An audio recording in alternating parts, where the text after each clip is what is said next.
गणेशाय नमस्तुभ्यम। जय गणपति देव, जय भोलेनाथ शंकर, राधे राधे। आज हम बात करेंगे छठ पूजा के महत्व और नियमों के बारे में। छठ पूजा कब होती है, इसे कैसे किया जाता है, नहाए खाए की परंपरा क्या है, क्या खाना चाहिए और क्या नहीं, छठी मैया को कौन सी चीजें कभी नहीं चढ़ानी चाहिए, व्रत के दौरान कौन सी गलती नहीं करनी चाहिए, और जिनके घर के पास नदी, तालाब, गंगा या समुद्र नहीं है वे क्या करें, ये सब हम विस्तार से जानेंगे।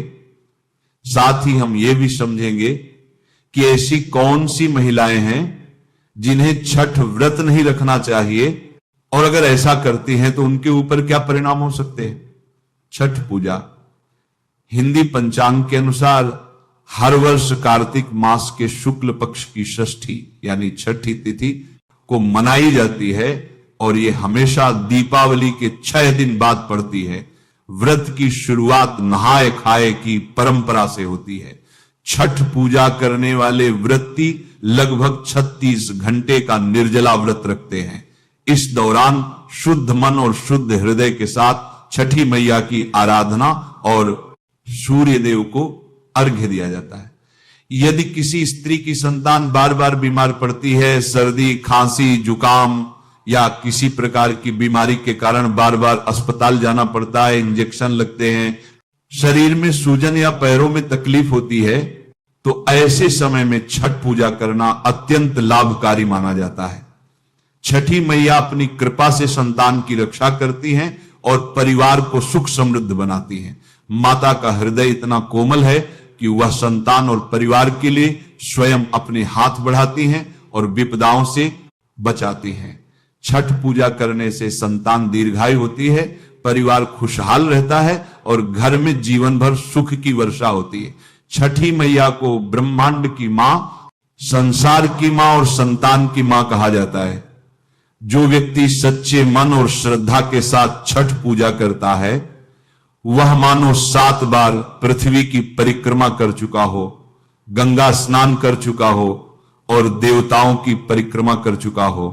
छठ पूजा 2025 का शुभ मुहूर्त कार्तिक माह के शुक्ल पक्ष की षष्ठी तिथि 27 अक्टूबर 2025 सुबह 4 से शुरू होगी और 28 अक्टूबर 2025 सुबह 7:59 पर समाप्त होगी। छठ पूजा के लिए यह जानना आवश्यक है कि कौन सी महिलाएं इस व्रत को नहीं रख सकती। शास्त्रों के अनुसार जो महिलाएं अधूरी शादी कर चुकी हैं, जिनका विवाह केवल कोर्ट मैरिज से हुआ है या जिनके साथ बिना विवाह संतान उत्पन्न हुई है, उन्हें छठ व्रत नहीं रखना चाहिए, क्योंकि यह 7 फेरे, अग्नि, 33 कोटि देवी देवताओं, माता पिता और परिवार का आशीर्वाद प्राप्त करने का अवसर नहीं मिलता और ऐसे में छठी मैया क्रोधित होती है। यदि शादी में हल्दी का अनुष्ठान नहीं हुआ है तो भी किसी भी धार्मिक कार्य या व्रत में भाग लेना अशुभ माना जाता है। इसके अलावा यदि कोई महिला शौक या बेमन से छठ व्रत करती है तो उसका फल विपरीत हो सकता है और पति या संतान पर विपत्ति आ सकती है। इसलिए छठ व्रत हमेशा सच्ची श्रद्धा और भक्ति के साथ रखना चाहिए। छठ पूजा के दौरान कई नियमों का पालन करना आवश्यक है। सूर्य को अर्घ्य देने के लिए केवल तांबे का लोटा प्रयोग करना चाहिए। चांदी, स्टील, शीशा या प्लास्टिक के बर्तन का प्रयोग व्रत को तोड़ सकता है। व्रत के दौरान मांसाहार, लहसुन, प्याज और मदिरा का सेवन पूरी तरह वर्जित है। छठी मैया अर्घ्य लेते समय यह बहुत अशुद्ध माना जाता है और अगर व्रत करने वाले या उनके परिवार में कोई इसे खा ले तो व्रत का फल नहीं मिलता। प्रसाद बनाते समय शुद्धता और सफाई का विशेष ध्यान रखना चाहिए। हमेशा ताजा चूल्हा या साफ गैस स्टोव का उपयोग करें और पुराने चूल्हे पर प्रसाद न बनाएं। सूर्य को अर्घ्य देने से पहले भोजन ग्रहण न करें। व्रत करने वालों को पहले और दूसरे दिन सूर्य को जल देने के बाद ही भोजन करना चाहिए और भोजन के प्रति लालसा नहीं रखनी चाहिए। मन्नत पूरी होने पर विशेष पूजा करना आवश्यक है। व्रत करने वालों को 4 दिन तक जमीन पर सोना चाहिए और पूजा वाले कमरे में ही अपना आसन लगाना चाहिए। प्रसाद बनाते समय साधारण भोजन न बनाएं और उस स्थान पर अन्य भोजन ग्रहण भी न करें। नमक का हाथ पूजा की वस्तुओं से न छुएं। पूजा के दौरान अपनी वाणी को बुरी बातों और गंदे विचारों से दूर रखें। घर में जूठे बर्तन और गंदे कपड़े का ढेर ना हो। गंगा जल से घर छिड़काव करें। छठ पूजा के दौरान एक विशेष उपाय भी बताया जाता है जो सच्चे मन से करने पर संपत्ति, धन, सुख और संतान में वृद्धि करता है। इसके लिए आवश्यक सामग्री है नमक का पैकेट, पानी की बोतल, इक्वान की दक्षिणा, 100 ग्राम सरसों का तेल, 50 ग्राम सूखी लाल मिर्चें, 500 ग्राम चावल, 500 ग्राम उड़द की काली दाल और 5 के बताशे।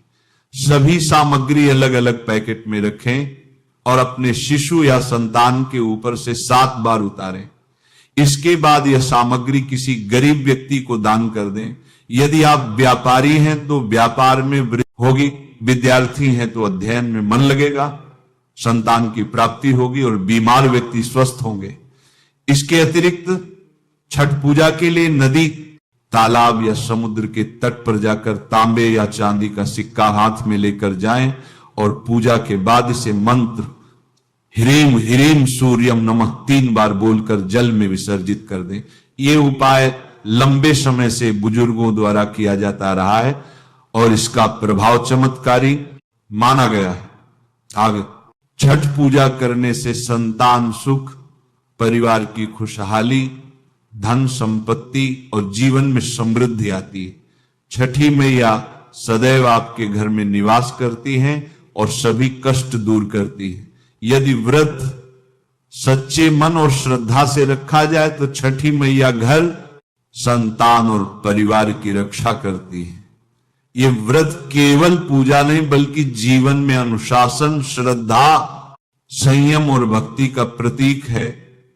छठ पूजा का फल कई लाख गुना प्राप्त होता है। ये व्रत करने वाले व्यक्ति के पाप समाप्त करता है और सुख समृद्धि प्रदान करता है। इस प्रकार छठ पूजा का महत्व केवल धार्मिक नहीं है बल्कि यह मानसिक, सामाजिक और स्वास्थ्य के दृष्टिकोण से भी अत्यंत लाभकारी है। माता की कृपा, परिवार की खुशहाली, संतान की दीर्घायु और संपत्ति की वृद्धि सभी कुछ छठ पूजा से जुड़ी हुई है। सच्चे हृदय और श्रद्धा से छठ पूजा करने वाला व्यक्ति न केवल आध्यात्मिक रूप से बलवान बनता है बल्कि जीवन के हर क्षेत्र में सफलता और सौभाग्य प्राप्त करता है। नमः शिवाय। श्री शिवाय नमस्तुभ्यं। जय गणपति देवा।